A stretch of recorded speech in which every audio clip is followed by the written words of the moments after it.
Перестрелка казаков с чеченскими пастухами распространила тревогу по всем окрестным деревням. Чеченцы сбегались со всех сторон против наших цепей и тотчас же завязывали с нами перестрелку. Здесь нам опять пришлось сходиться на довольно близком расстоянии.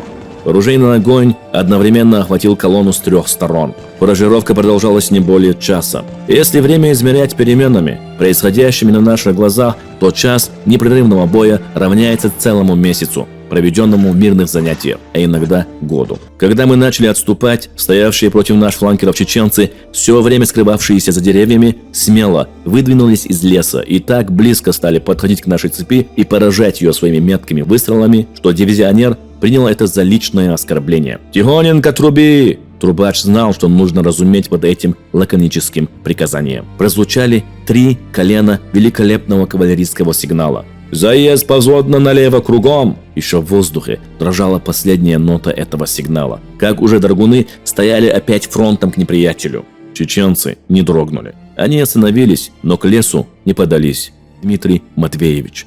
«Шашки вон!» – скомандовал он звучным голосом, и фланкеры с шашками наголо налетели на чеченцев и вступили с ними в рукопашный бой. 1 на 1. Чеченцы не дрогнули, хотя могли бы осадить. Здесь в первый раз с тех пор, как мы были в Малой Чечне, чеченцы дрались на совершенно открытой и гладкой, как ладонь, местности. Бой продолжался всего несколько минут. Этого было слишком достаточно, чтобы с той и с другой стороны облеклось в траур несколько семейств, лишившихся мужа, брата, сына, отца.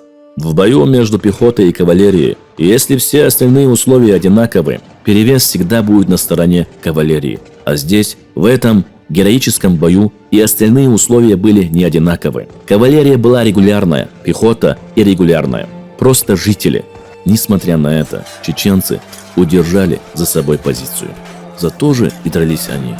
Боже мой, как они дрались! Как будто все, что накипело у них на сердце за многие годы, все вынесенные ими обиды и страдания, вымещались в каждом взмахе руки, в каждом наносимом ударе. С высоко поднятыми кинжалами они прыгали, как пантеры, то уклоняясь от удара шашки противника, то нанося свой удар страшным коротким оружием. Один старик, весь обливаясь кровью, продолжал еще ползти по обогренной траве с кинжалом в зубах, чтобы доползти до драгунской лошади и подрубить ей ноги. Другой, юноша, почти ребенок, красивый и стройный, с сжатыми губами, нахмуренными бровями, бросился на грудь лошади с кинжалом в руке и оставил его там весь, по самую рукоятку.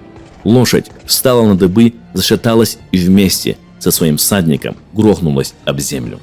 Чеченцы уносили своих раненых, унесли также и красивого юношу, оставившего свой кинжал в груди драгунской лошади. Мы же медленно начали отступать. При этом вторичном отступлении подле меня был убит драгун, ходивший все время за моими лошадьми.